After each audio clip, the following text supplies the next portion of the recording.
Hello, Kath. I am Oh, so delighted to be able to support you on your TED journey. And let me start by saying I am immensely impressed with the power of this process as a catalyst to meet yourself at very deep levels, which you probably didn't anticipate. and you know what's interesting? My subject matter is so sensitive, and it's one thing to be sort of talking about.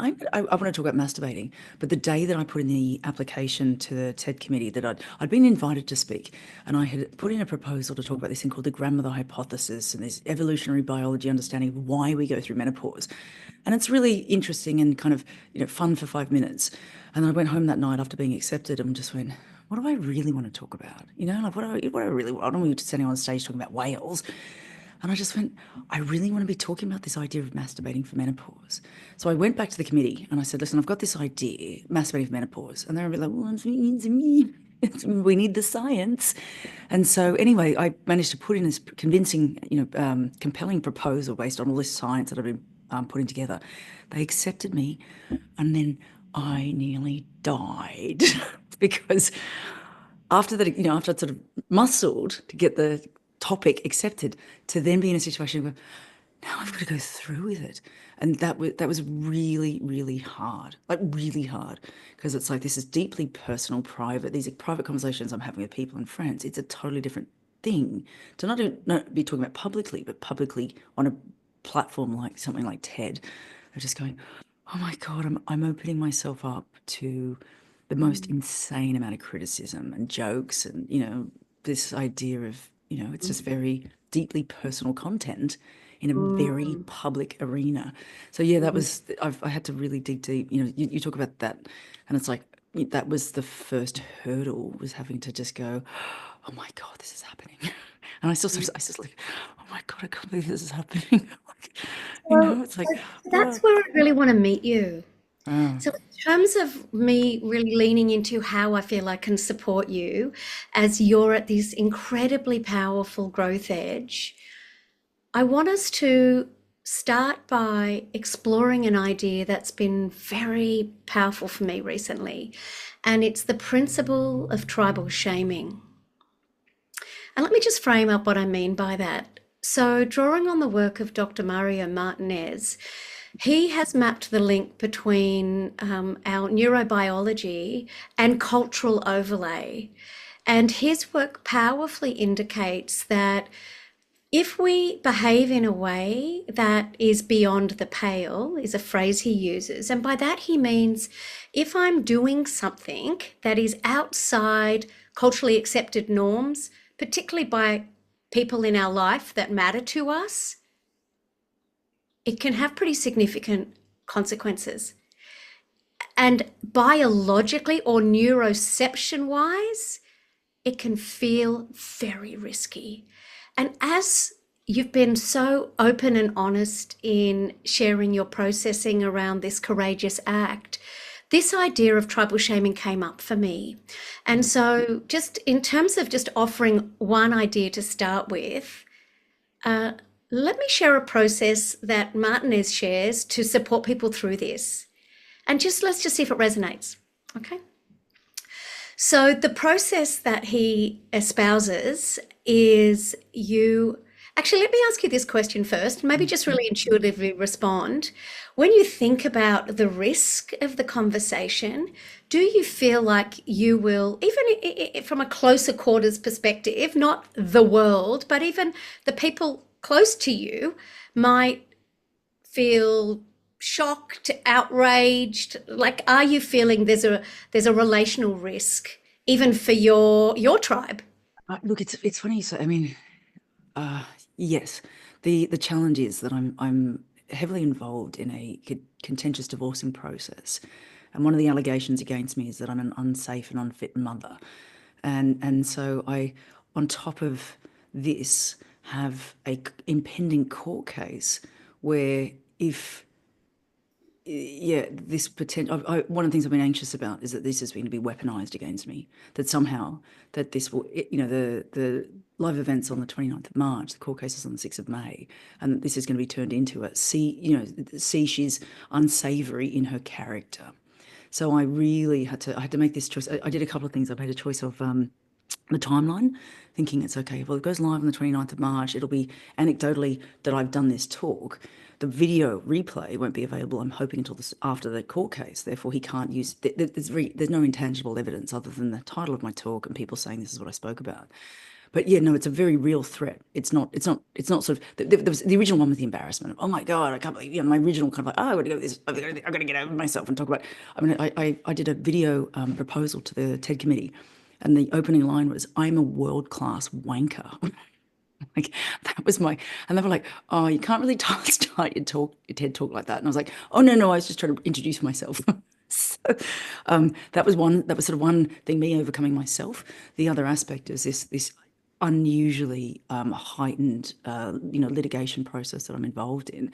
So there's this aspect of also having to say, I'm going to have to own that, like it's a risk, a small one, granted, because I'm speaking in a professional way, but that was the first one. And then I'm less so about my immediate sort of people on this island of Ibiza. It's a small community, but I did in this, my thinking space is swimming. So I go swim, so all these things, these thoughts and things I'm telling you about, this is happening while I'm out in the Mediterranean, turning my arms over, going, how do I feel about this? It's amazing. It's wonderful. What a great opportunity. Oh my God, what am I doing? This is terrible.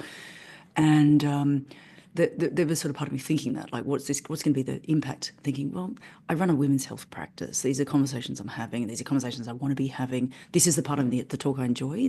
People working in menopause, people come in and go, oh, my period. And I'm like, oh, I don't want to be talking about periods, So when I think about what brings me joy in my work life, it's talking to people about their sex lives and this, and it's sort of, and watching people go from like, oh, menopause is really bad, to like, oh my God, I want to be doing this stuff, or it's a fun part of the spectrum of change. So back to your question, the immediate local stuff I'm is. not even necessarily local people, honey, just even your family, the people that know Oh, you. yeah. Oh, friends, yes. I haven't even told my mum and dad. Okay. All right. There we go. There we go. So can we let's just drop Sorry. into that idea for a moment. Yeah. And because again, I just want to share a technique, and you will Yeah. offline decide if this has value for you. Okay. My Yeah. experience using the technique is it's seismically powerful. Great. And it goes like this. So you identify the person, and maybe it is your parents who you haven't even told, honey, where you feel there will be some risk in this in terms of their perception of you. The letter goes something like this. So insert the person you feel you might be disappointing or shocking, and and then say something along the lines of, so dear insert, I have abandoned you, I have disappointed you, I have shamed you. And here's how. And you just say what comes to mind around where you think your actions or behaviors have digressed from the expected cultural norms that were the unspoken contract in that relationship, which we all have. That what were deemed the kind of acceptable things to be doing and saying and being and behaving that kept us in the pale, in the realm of acceptable. And you just write this letter and just let it out. And you're not apologizing, you're not asking for forgiveness, you're just claiming a truth that this feels real for you. There's a couple of other parts to it, but that's the main bit. And I just wanted to throw that into your rich mind and being, and to go, if that feels good for you, maybe that could be really powerful, honey. It's interesting. That's the last bit that I haven't really sort of addressed, and also telling my kids, they know I'm doing a TED talk, and they know it's about menopause, and I'm sort of skirting around what it is, but it's also that sort of having to say, listen, guys, and they're 11 and 12, and it's just that idea of just not wanting to embarrass them. That sort of and it's the same for my parents. Just going, I think this would be. I don't want to embarrass them by doing this, and it's just thinking. So they're the two that I would insert into that. It's an Mm, excellent suggestion.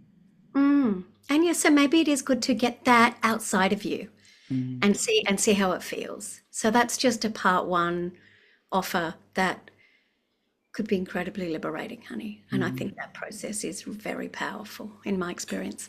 Okay, mm. but what we're going to do now is I really want to create for you a guided practice because what we know is, all the time and effort you put towards this preparation, we want it to be incredibly purposeful.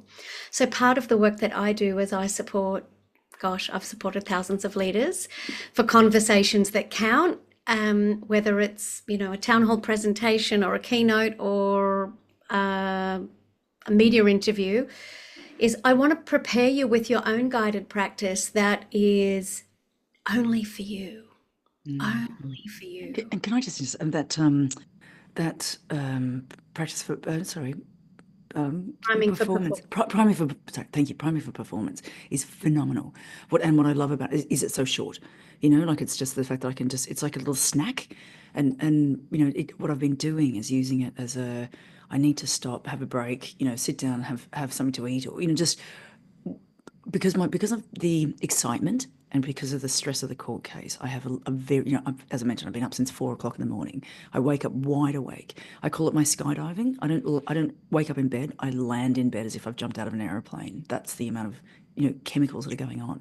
But what I try and do is offset that by having these moments of just like sit, stop, relax. And so I've been putting on the priming for performance Right. repetitively to get myself in that space, and hence the fun, fabulous, and informative. They're my three. Mm. That's what came up, and that's what came up in the very first one. Actually, here's a question: do I change it for each one, or is it good to do that repetition? Mm. Okay, so in terms of that particular practice, if those three words, when you've had some fondling time with them now, if they deeply hold how you want to feel and how you want to be experienced, stay with them. Yeah, yeah, Stay that's it. with I think also because I'm in this memorizing process, so there's part of me them. thinking like, don't keep changing things because it's this sort of Yeah. safety of Mm, attaching yourself to the words. So mm, fun, fabulous, informative. That's my mhm, anchor point, and then I'm sort of memorizing the script at the same mm, time. So, mm. So here's my question to you. mhm. Here's what I'm feeling we need to do together right now is I want us to architect a practice where you start in the place and space where you feel like the steadiest, most grounded version of yourself. Okay, but to do that, and we're still in the pre-work, the Mm, preamble, mm, mm. is No, I no, want you to give me the context. Where are you when you feel that version of you? What was the first space or place that came to mind, Kath? that I Is there a feel. place in nature or is there a Oh, location? I thought you meant my body. Um, Right. give me a sec. Yeah, feel into I that. didn't. Um, yeah. I mean, again, my place is water in the sea. Yeah. And it's this idea of Okay. movement and freedom. Yeah. Okay. So you find that steady, still place as you are moving through water. Mm-hmm. Beautiful. Okay.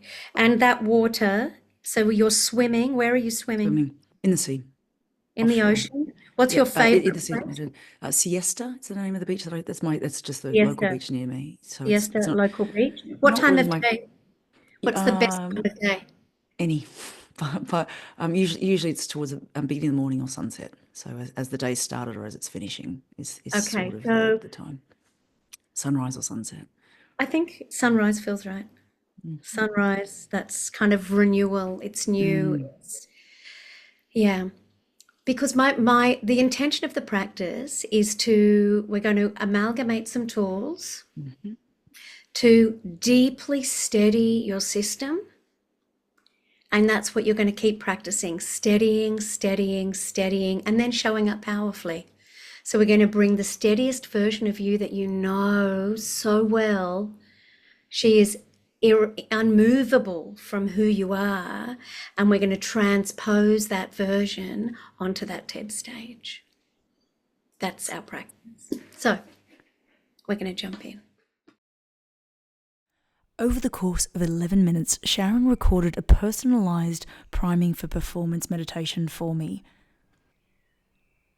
If you'd like to find out more about Sharon Longridge and her Leadium team's offer, please visit leadium.com.au. Ready for anything leadership, executive presence redefined.